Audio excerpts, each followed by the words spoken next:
Pelosi's visit to Taiwan hasn't been ruled out. Gingrich says Pelosi should tell officials to shut up. Grain Coordination Center launched in Istanbul. China's slowdown spills over to major economies. Nord Stream flows to decline 20% from the 27th. China's property crisis will sink iron ore. Our priority is not to save the planet. Gunman slain after killing 2 near Vancouver.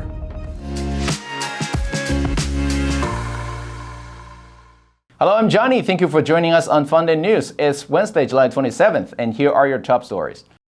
Bloomberg reported that on July 26th, the U.S. House Speaker Nancy Pelosi's staff and security officials on ruling out plans for her to visit Taiwan in early August on a trip. According to a person familiar with the details, no final decision has been made about stopping in Taiwan during her trip to Asia next month. But the source said if it happens, it would come within days of an expected call between President Joe Biden and Chinese leader Xi Jinping. Pelosi might be the first sitting speaker since Newt Gingrich to visit Taiwan. Have yet to confirm her trip, but local reports say it will take place after her visit to Japan this weekend. The media reported that a range of U.S. officials have visited Taiwan in recent years, including 2 former cabinet secretaries, ex-Defense Secretary Mark Esper and ex-Secretary of State Michael Pompeo, as the 3rd highest-ranking U.S. official behind Biden and Vice President Kamala Harris. A visit by Pelosi would generate more sensitive reactions, but the decision whether to make the visit has become a political flashpoint, with Republicans arguing that backing down now would be a sign of weakness. Fox News contributor Newt Gingrich told Fox and Friends on Monday that House Speaker Nancy Pelosi should tell Joe Biden administration officials from the Pentagon and State Department to shut up as she heads over to Taiwan in spite of warnings from China. Gingrich, who visited Taiwan in 1997 when he was Speaker of the House, said Pelosi and the administration cannot allow China to dictate U.S. foreign policy. Gingrich said, "So I would say she absolutely has to go now." Since her predecessor as Speaker, Newt Gingrich went there 25 years ago. Gingrich said, "She cannot allow the Chinese communist dictatorship to think that it can bully an American Speaker of the House. And frankly, she ought to tell the Pentagon and the State Department to shut up. They're always timid, they're always risk-adverse, and they don't get it.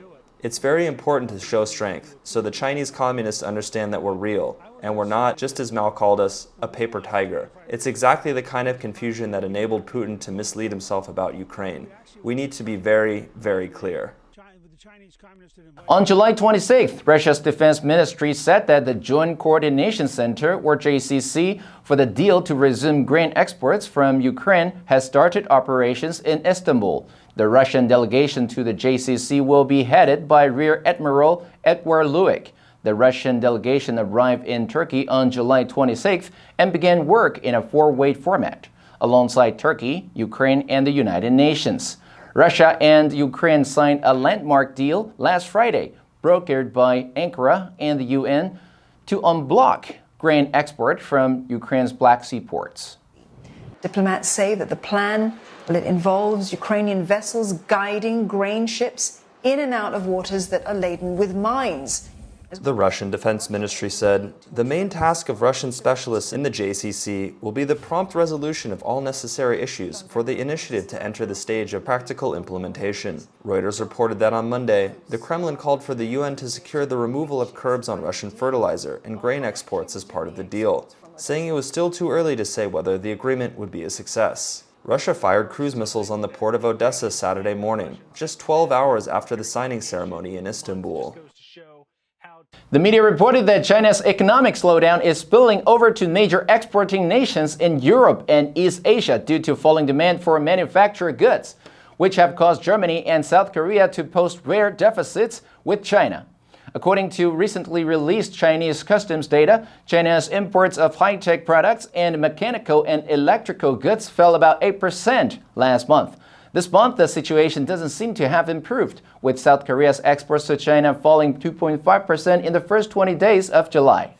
Beijing reporting today that the Chinese economy grew just under 0.5% annually between April and June, a period of time that includes a major lockdown in Shanghai, the world's largest port. In the latest Bloomberg survey, the median forecast for China's GDP growth in 2022 fell to 3.9%. FUNDAY News reported on May 12th that Associate Professor at Peking University, Xu Jianguo, suggested that China's GDP growth could match the 2.3% of 2020 at best, due to pandemic lockdowns. Economists are lowering their expectations for the Chinese economy as COVID cases remain at elevated levels, suggesting that more lockdowns are likely. A slump in the country's real estate sector has also deepened, compounding the issue.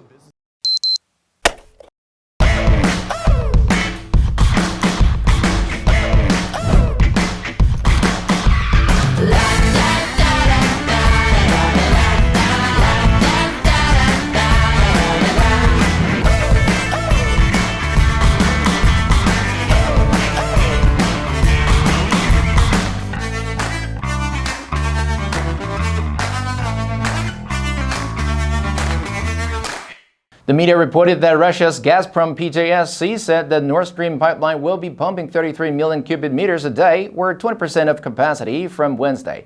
And another turbine for the pipeline is due to be taken out for maintenance in the near future.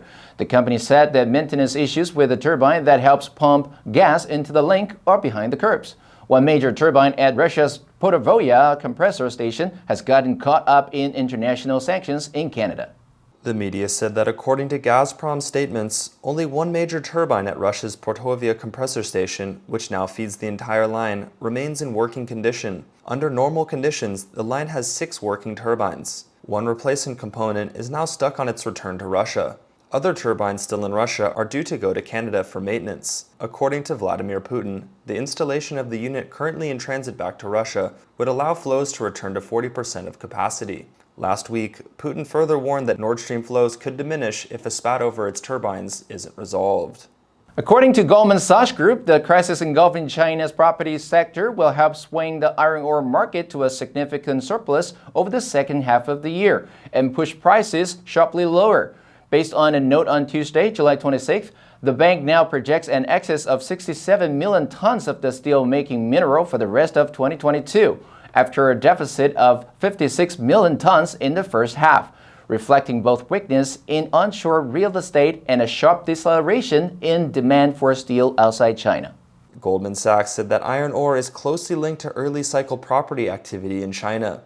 Goldman Sachs also cut its 3- and 6-month price targets to $70 and $85 a ton respectively, which is down from $90 and $110 a ton. The bank said it expects the iron ore market's current predicament to outlast the sell-off seen in 2021, although conditions are unlikely to get as bad as the 2014-2015 bear market, which saw prices hit a low of $38 a ton.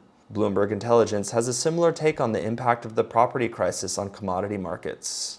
The New York Times reported that the Democratic Republic of Congo is auctioning off vast amounts of land in a push to become the new destination for oil investments. The DR Congo's lead representative on climate issues, Tossi Panu, said Congo's sole goal for the auction is to earn enough revenue to help the struggling nation finance programs to reduce poverty and generate badly needed economic growth. That's our priority. Our priority is not to save the planet. The New York Times reported that Russia's invasion of Ukraine have sent oil prices soaring. Western nations have rushed into producing more oil, while Congo has also expanded oil and gas plots, which will be auctioned in late July. Congo's Minister of Hydrocarbons, Didier Budimbu, said in May that while currently the country produces about 25,000 barrels of oil a day, Congo had the potential to produce up to 1 million barrels. At current prices, that's the equivalent of $32 billion a year, more than half of Congo's GDP. The Royal Canadian Mounted Police said that on Monday, July 25th, a gunman killed 2 people and wounded 2 more before he was shot and killed by the police. Officials said that a woman was critically wounded in the first shooting, which occurred at midnight at a casino. Afterwards, a man was shot and killed at 3 a.m. at a residential complex that provides support for people transitioning out of homelessness.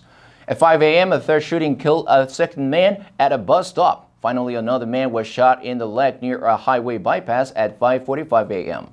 An RCPM superintendent, Galib Bihani, said an emergency response team confronted the gunman at a distance from the 4th attack. Then officers fatally shot the suspect. Police identified the suspect as 28-year-old Jordan Daniel Goggin of Surrey, British Columbia. The shootings rocked Langley, a town of 29,000 people that is about 48 kilometers southeast of Vancouver. Authorities said they were working to determine the motive behind the attack. It was not known if the shooters and his victims were acquainted. And that's all the time we have for today. Thank you for joining us on FUNDAY News. Let's make every day a fun day. I'm Johnny Wu, your host. I will see you next time.